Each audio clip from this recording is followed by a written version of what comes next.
Selamat pagi Bu Rahma, kabar saya baik. Bagaimana dengan kabar Ibu Rahma? Ya, alhamdulillah saya juga baik. Hari ini Ibu saya ingin melakukan percakapan praobservasi kepada Ibu. Jadi percakapan praobservasi ini adalah percakapan sebelum kita melakukan observasi nanti. Jadi tujuan kegiatan ini adalah agar nanti observasi berjalan secara efektif. Sebelum melakukan observasi itu saya akan memberikan ajuan pertanyaan-pertanyaan kepada Ibu Rosa. Dari boleh? Boleh, Ibu Rahma. Semoga saya bisa membantu ya. Ya, terima kasih Ibu sebelumnya. Jadi pertanyaan pertama itu adalah terkait tujuan pembelajaran. Dan pembelajaran yang ingin Ibu capai ketika nanti observasi apa ya Ibu? Oh iya, baik.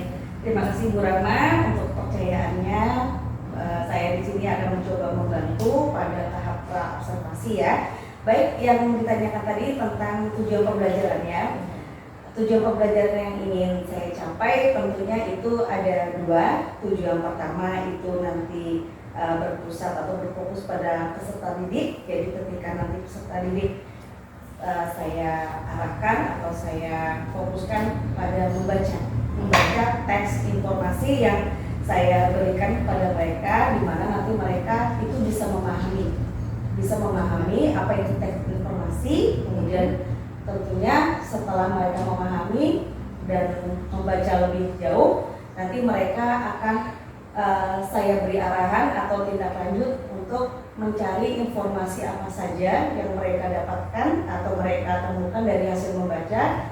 Dan kedua, nanti mereka akan saya beri tugas atau arahan juga untuk mencari kosakata. Mungkin ada kata-kata baru atau kata-kata yang mungkin belum pernah mereka temui sebelumnya, pernah mereka dengar sebelumnya. Itu nanti akan kita diskusikan bersama-sama. Seperti itu gambarannya. Ya, berarti itu dia pembelajaran tadi ya. Berarti materinya tentang teks informasi ya Bu? Iya, membaca teks informasi. Oke. Nah, selanjutnya setelah tujuan pembelajaran Ibu sudah tetapkan, upaya pengembangan mana yang ingin Ibu capai? Jadi peserta didik ingin dikembangkan di arah mana? Oh iya, baik. Karena ini adalah kegiatan membaca, jadi saya fokusnya dua. Jadi yang pertama itu nanti adalah area pengetahuan, dan kedua itu adalah area keterampilan. Nah, jadi pada saat membaca teks informasi, area pengetahuan yang awal yang harus saya fokuskan pada siswa adalah mereka bisa membaca dulu, membaca teks informasi. Kemudian membaca tidak hanya sekedar membaca ya, jadi membaca itu berulang. Setelah membaca itu nanti mereka akan menemukan apa sih informasi yang mereka dapatkan dari teks yang mereka baca. Nah, seperti itu. Kemudian nanti setelah mereka membaca berulang dan ditanyakan apa yang mereka dapatkan pada tahap keterampilan, kita akan diskusi, tanya jawab seperti itu. Jadi lebih ke interaksi ya, interaksi saya dengan siswa. Jadi tidak hanya meminta mereka untuk membaca, tapi diskusi dan tanya jawab. Kemudian nanti saya juga meminta mereka untuk tugas berkelompok atau individu mencari kata-kata atau kosakata yang kira-kira apa sih yang mereka belum pernah dengar ya, atau mungkin baru mereka temui pada saat membaca. Nah, nanti ya kita akan bersama-sama memecahkan atau mencari kosakata itu di dalam kelompok ataupun individu. Seperti itu gambarannya. Ya, terima kasih. Berarti saya sudah menemukan ya area pengembangan yang ingin Ibu capai nanti untuk siswa. Ya, bagaimana Ibu strategi penerapannya nanti ketika diobservasi terkait strategi pembelajarannya, model pembelajarannya maupun terkait dengan metode pembelajarannya. Oh iya. Kalau untuk modelnya saya seperti biasa menggunakan problem based learning, dan nanti ketika sudah dikembangkan di dalam kelas bersama-sama dengan siswa yang lainnya, itu saya tetap menggunakan penugasan. Jadi penugasan itu bisa dengan tanya jawab seperti tadi ya, berinteraksi langsung dengan siswa, bisa juga dengan mengerjakan LKPD. Ya, jadi nanti dalam LKPD itu ada beberapa pertanyaan yang berhubungan dengan teks informasi yang sudah mereka baca. Jadi pemahaman itu sampai di mana mereka mendalami isi teks informasi. Kalau mereka sudah benar-benar mendalami, maka mereka akan dengan mudah mengerjakan LKPD yang disiapkan itu. Berarti ya menggunakan metode PBL ya? Iya, PBL. Metode learning ya, Berarti nanti ada langkah-langkah yang harus Ibu capai ya ketika proses pembelajaran nanti. Nah, dari itu kira-kira Ibu menggunakan media pembelajaran apa ya, Bu? Media pembelajaran yang saya pakai itu biasanya karena ini menyangkut tentang teks informasi, jadi yang saya pakai adalah beberapa contoh teks informasi. Ya, jadi yang tidak yang panjang-panjang, bacaannya yang singkat-singkat saja, mencari yang mudah kira-kira bahasanya mereka pahami seperti itu. Kemudian nanti juga saya bisa menggunakan beberapa contoh yang saya sampaikan di papan tulis, atau mungkin nanti mereka saya beri satu-satu agar mereka membaca. Dan nanti untuk LKPD itu bisa secara individu, bisa secara kelompok. Ya. Ibu, saya sudah menemukan intinya. Jadi ini nanti akan dilakukan di kelas berapa, Ibu? Kira-kira hari apa dan jam berapa? Seperti biasa pada saat pelajaran saya bahasa Indonesia di hari Senin untuk kelas 10 tunagrahita. Iya. Jadi nanti saya akan mengamati Ibu melakukan observasi di hari Senin di kelas 10 tunagrahita ya. Di jam berapa, Ibu? Jam setelah istirahat di jam 4 dan 5. Jadi setelah dia istirahat ya? Iya, setelah istirahat pertama. Iya. Jadi nanti saya akan melakukan observasi di kelas 10 di hari Senin di kelas 10 tunagrahita di jam 4 dan 5. Iya. Nanti saya akan mengamati dan mencatat kegiatan-kegiatan saat observasi nanti. Iya, boleh. Jadi Ibu setelah kegiatan observasi nanti kita akan melakukan lagi pasca observasi. Jadi pasca observasi itu nanti akan dihadiri oleh pengajar praktek yang melakukan pembimbingan ketika kita melakukan pasca observasi. Jadi mungkin ini dulu percakapan kita. Oh, sebelumnya Ibu, saya ingin mengetahui apa yang Ibu dapatkan dari percakapan kita hari ini. Percakapan hari ini menambah informasi baru bagi saya gitu ya, dan terutama untuk kedepannya di mana saya harus mempersiapkan diri juga ketika ingin memberikan materi kepada siswa, apa yang harus saya siapkan, saya harus lebih terperinci, jadi tidak asal memberikan.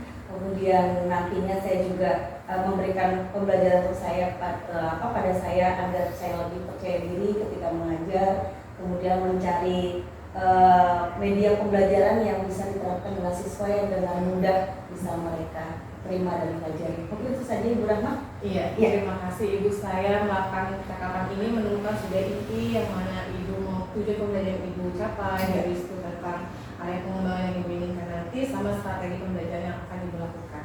Mungkin sampai di sini dulu, Ibu. Terima kasih. Sampai jumpa nanti di kegiatan observasi. Iya, di hari Senin ya, Bu Rahma ya. Oke, terima kasih.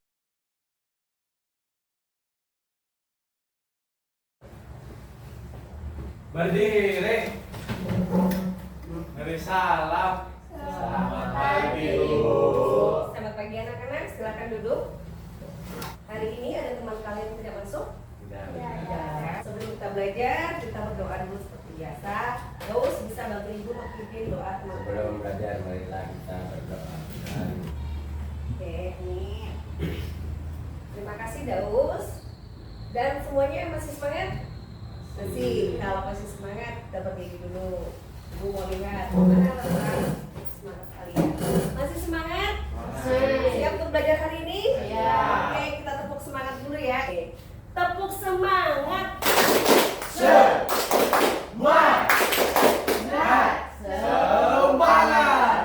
hebat. Silakan duduk. Terima kasih. Minggu lalu ada yang masih ingat tidak Ibu mengajarkan apa? Masih? Surat. Bagus. Surat. Surat apa yang kalian tahu? Jenis surat yang sudah kalian pelajari atau waktu itu Ibu jelaskan surat apa saja? Surat resmi dan surat pribadi. Oke, bagus. Sudah paham cara membedakan surat pribadi dan surat resmi? Sudah jelas? Ada yang mau tanyakan? Kalau nanti ada yang mau tanyakan, nanti boleh bertanya dengan Ibu ya. Oke, masih ada kaitannya dengan surat yang kemarin kita pelajari. Surat itu adalah termasuk jenis ragam teks informatif. Jadi hari ini Ibu akan mengajarkan kalian atau menjelaskan kepada kalian tentang apa itu teks informatif. Bisa kalian lihat ya. Teks informatif. Ada yang tahu dulu mungkin mungkin pernah mendengar sebelumnya apa yang dimaksud dengan teks informatif? Oh, mungkin ada hubungannya Bu dengan informasi. Ada yang pernah dengar? Ya, jadi teks informatif adalah teks yang berhubungan atau ada kaitannya dengan informasi. Informasi itu apa, Bu? Informasi itu bisa berupa berita, bisa berupa kabar. Kalau surat kemarin Bu, bisa nggak termasuk informasi? Bisa. Karena menyampaikan kepada orang, sehingga orang lain tahu. Itu namanya informasi. Kalau pengumuman Bu, apakah itu termasuk? Ya, itu termasuk juga ke dalam teks informatif. Siapa yang mau? Elena mungkin coba dibaca pengertian dari teks informatif. Yang keras suaranya ya. Iya, dibaca. Adalah teks yang isinya menyampaikan informasi atau berita kepada pembacanya. Isinya merupakan peristiwa atau kabar yang sedang atau pernah terjadi. Ya. Isinya merupakan peristiwa atau kabar yang sedang atau pernah terjadi. Nah, jadi harus ada peristiwanya dulu, harus ada kejadiannya dulu, baru bisa dikatakan itu informasi, berita tentang bola. Kalian bisa tahu Manchester United pada musim kali ini ternyata kalah, permainannya kurang baik, atau mungkin tahun kemarin yang Piala Dunia yang juara mana? Negara mana? Ya?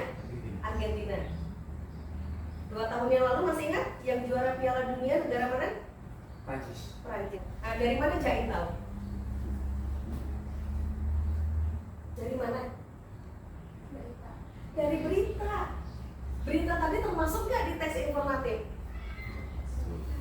Berita itu bisa dapatkan di mana saja. Dari televisi bisa, dari koran atau surat kabar tadi juga bisa. Nah, itu salah satu fungsi dari teks informatif, memberikan informasi kepada pembacanya sehingga pembacanya tahu. Tidak perlu jauh-jauh kita harus pergi ke negara penyelenggara Piala Dunia untuk memastikan siapa yang tahun ini menang. Cukup kita baca dari berita saja. Nah, itu sudah termasuk teks informatif.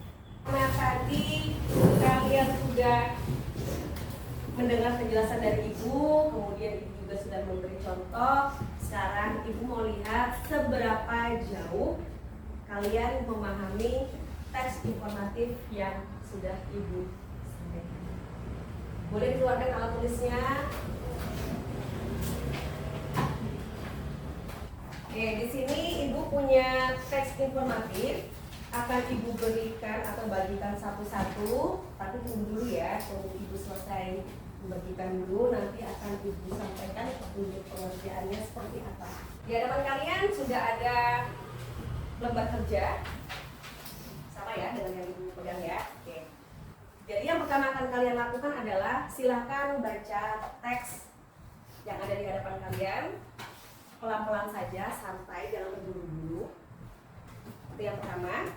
Yang kedua, kalau kalian sudah memahami isi teks yang kalian baca, kalian bisa mengerjakan pada lembar yang kedua. Bisa dilihat, dibuka dulu lembar kedua. Nah, lembar kedua itu adalah mengerjakan soal-soal atau pertanyaan yang berhubungan dengan teks informatif yang sudah kalian baca.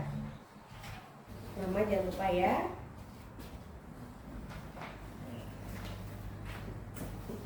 Salsa boleh, namanya terus di sini ya, salsa ya nanti ya.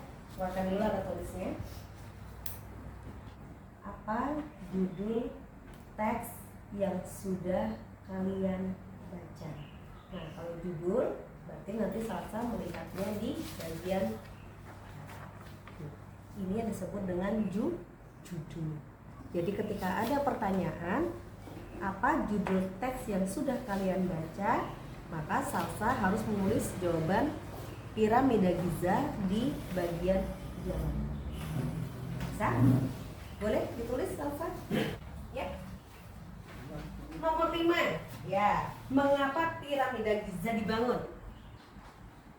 Kalau mengapa berarti menanyakan apa?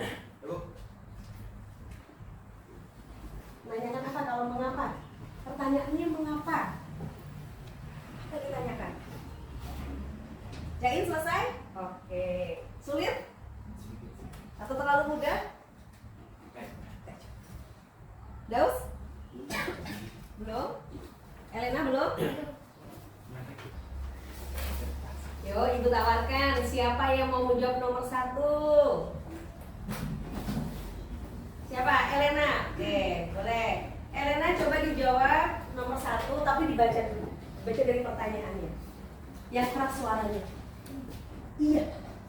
Apa judul teks yang sudah kalian baca? Oke, apa judul teks yang sudah kalian baca? Elena menjawab apa? Piramida Giza. Oke, jawabannya adalah piramida Giza. Ada yang sama atau ada yang berbeda?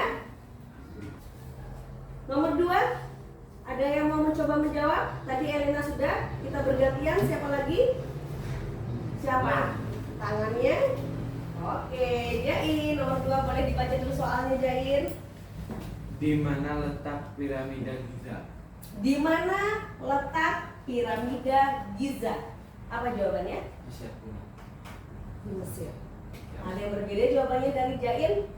Mungkin ada yang jawab di Perancis, atau menjawab di Indonesia, atau menjawab di negara lain. Ada? Mesir. Nomor 3, siapa yang mau mencoba menjawab boleh, silakan acungkan tangannya. Tadi Elena sudah, Jain sudah, siapa lagi yang mau mencoba boleh? Ayo Indah, Indah boleh Indah. Nomor 3 ya Indah ya, oke. Yang keras Indah. Berapa lama waktu pembangunan piramida Giza? Giza, bukan Gaza, Giza. Berapa lama waktu pembangunan piramida Giza? Jawabannya? Waktu sekitar 20 tahun. Jawabannya sekitar 20 tahun. Ada jawabannya yang sama atau berbeda dari Indah? Atau mungkin ada yang jawab 1 tahun? Ada yang jawab 50 tahun? 100 tahun? Ada? Tidak ada, oke? Oke, sip, kita lanjut. Nomor 4. Siapa lagi yang mau mencoba?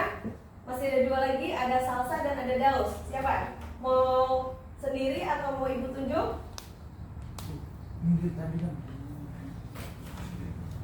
Daus,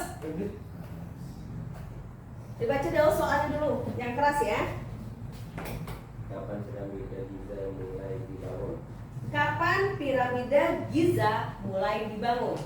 Jawabannya 4.500 tahun. Oke. Ada yang sudah bertemu jawabannya? Kalau Daus, kalau Jain tadi jawabannya apa? Nomor 5. Sebagai makam para raja. Sebagai makam para raja. Mengapa piramida Giza dibangun? Alasannya untuk apa tadi? Sebagai makam para raja. Iya, sebagai makam para raja mereka. Sampai sini, ada yang betul semua menjawabnya? Atau mungkin ada yang salah satu? Atau mungkin salah semua? Ada? Betul semua, Jain? Betul semua. Elena? Bisa semuanya? Indah?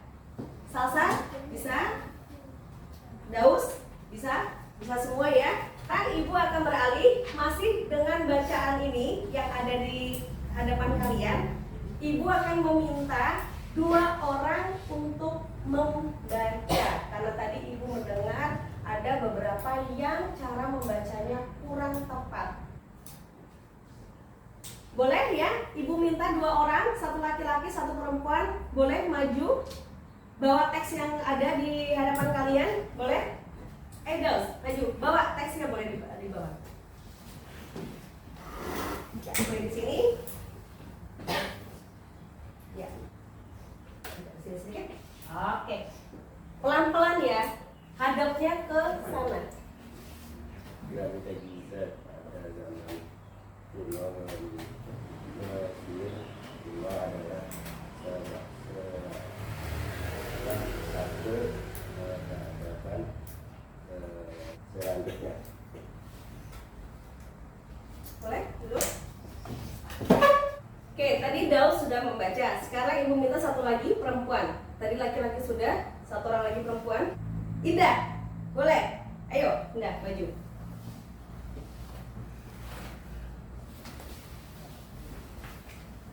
yang keras ya membacanya ya. Tadi Daus kecil sekali suaranya. Sini, ya, ada sini ya. Ya, yang keras suaranya. Pada zaman kuno, Mesir kuno adalah salah satu peradaban. Ketua yang membangun piramida sebagai yang ini akan mereka membutuhkan di kehidupan selanjutnya. Sudah? Selesai? Oke.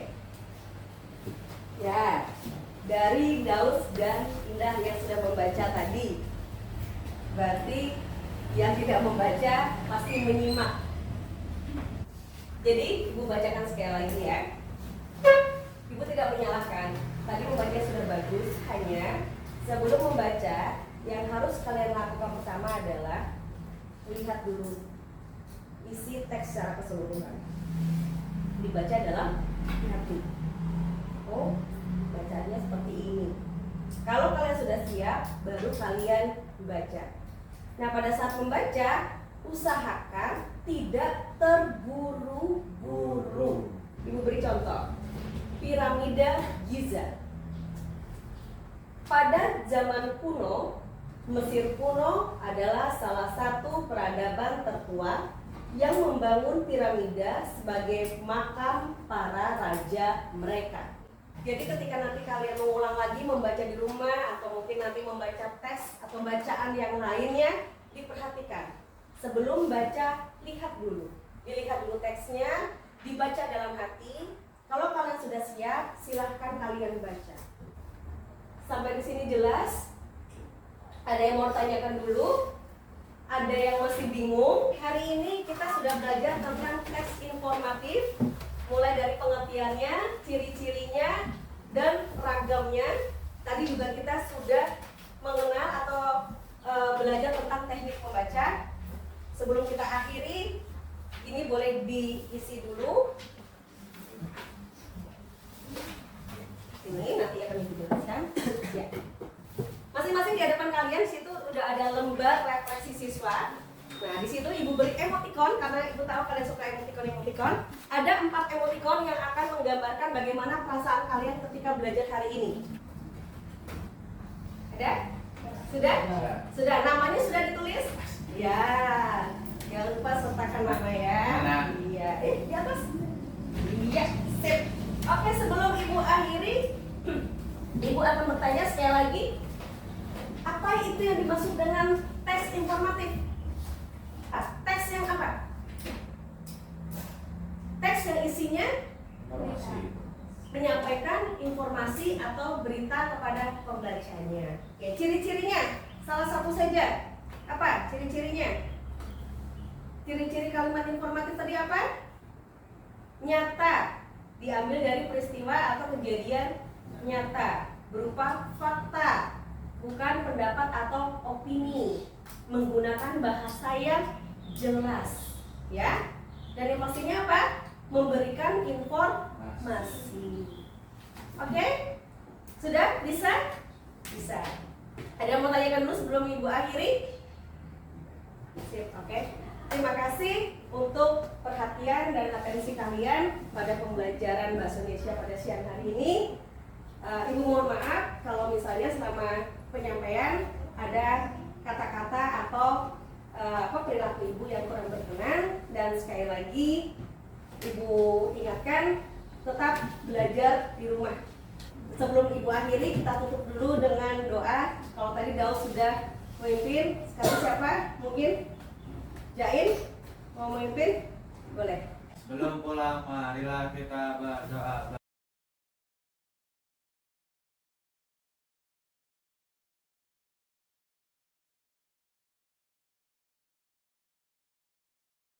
Assalamualaikum warahmatullahi wabarakatuh. Saya Rahma Dania, calon guru penggerak angkatan 11 dari Kota Banjarbaru. Hari ini adalah kami melakukan pasca observasi dan saya ditemani oleh pengajar praktek Bu Lini Supriana dan juga rekan sejauh saya Bu Rosa.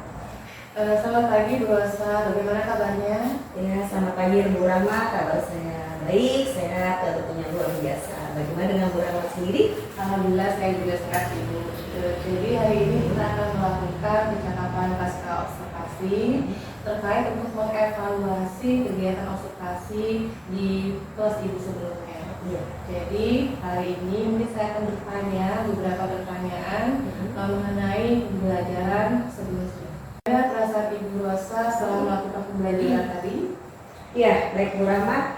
Setelah saya melakukan pembelajaran beberapa waktu yang lalu, saya merasa senang karena apa yang saya rencanakan dan akhirnya saya sampaikan kepada siswa berjalan dengan baik, meskipun tidak sepenuhnya sesuai dengan target saya, tapi setidaknya apa yang saya pikirkan itu sampai pada mereka. Jadi saya merasa senang sekali.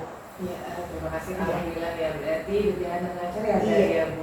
Nah, selanjutnya pertanyaannya adalah kira-kira bagaimana tahapan yang Ibu lakukan, habis itu bagaimana terkait dengan area pengembangan yang telah Ibu tetapkan sebelumnya dan penggunaan media pembelajaran yang Ibu ingin lakukan sebelumnya. Oke, baik.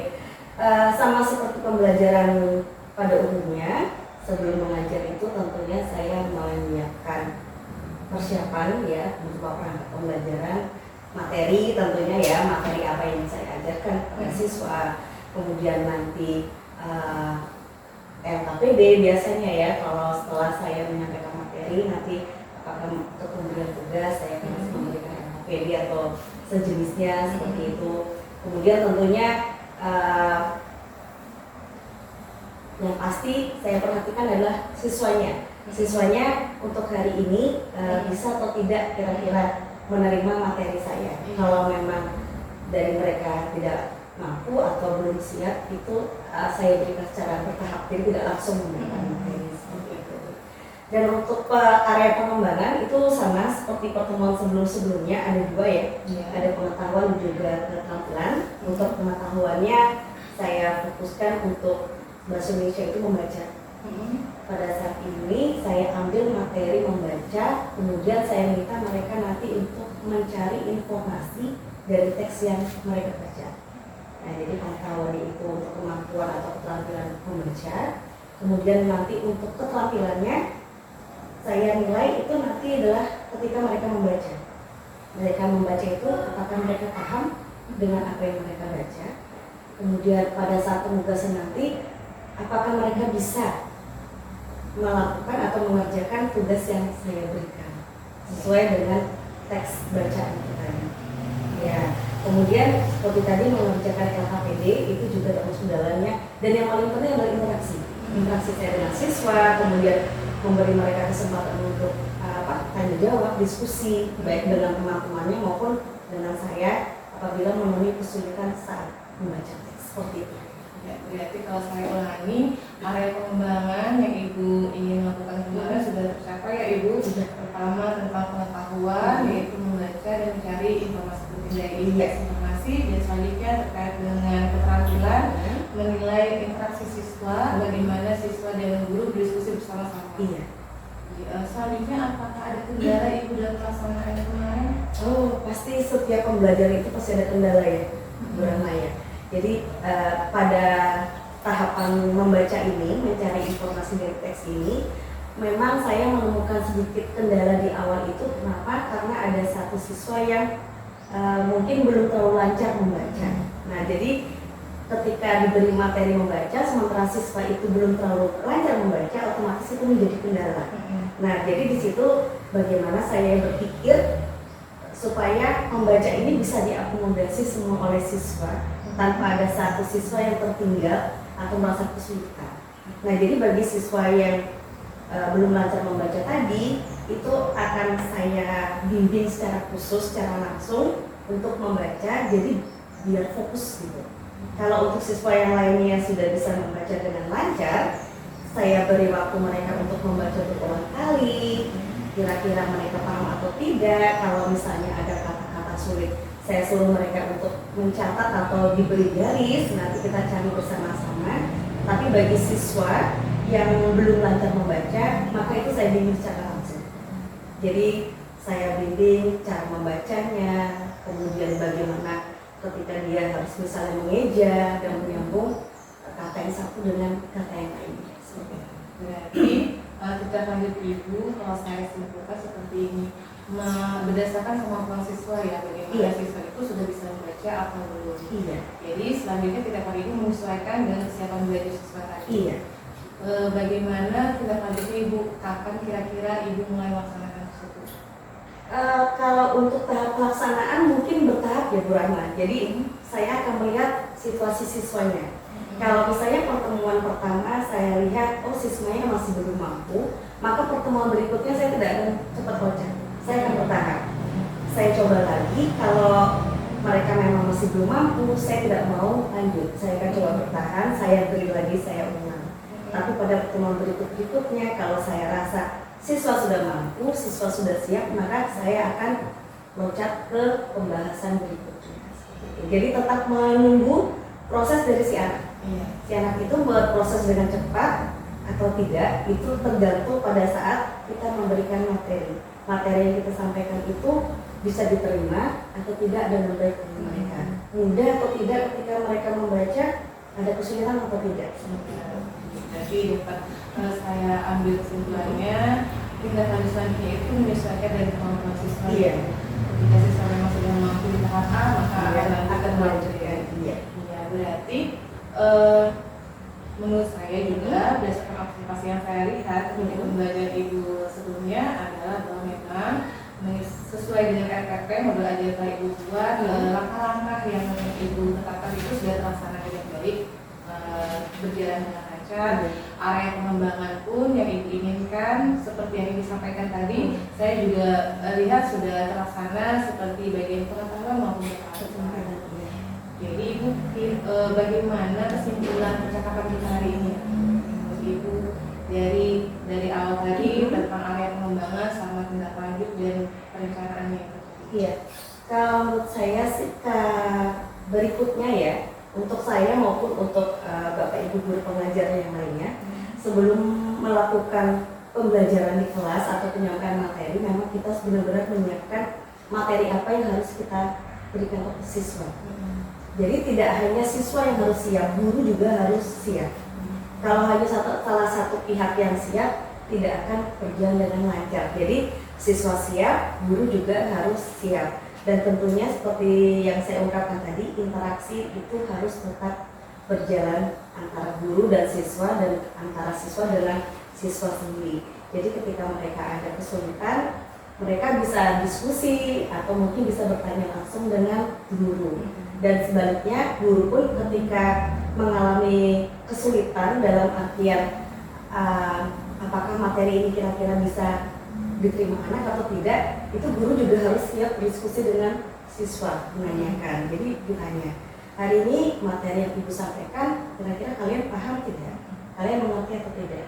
Kalau memang dirasa sulit bagi siswa dan siswa tidak bisa mengerti, maka guru harus siap untuk fleksibel mengganti materi yang sekiranya nanti bisa diterima oleh siswa. Sehingga antara guru dan siswa itu terjalin ya komunikasi itu, jadi tidak salah satu pihak, tidak salah satu pihak saja yang berkuasa dalam kelas, tapi antara guru dan siswa dengan siswa itu sendiri juga bisa sinkron seperti itu, Bu Rahma. Ya, luar biasa Ibu. Dari sini saya dapat kesimpulan dari Ibu sampaikan tadi bahwa memang kita sebagai guru juga perlu mempersiapkan materi maupun bagi pembelajaran, harus itu bagaimana kita mengetahui kesiapan siswa. Iya. Mungkin sampai di sini dulu Ibu percakapan pasca observasi. Saya tunggu selanjutnya cerita-cerita Ibu bagaimana siap belajar di kelas.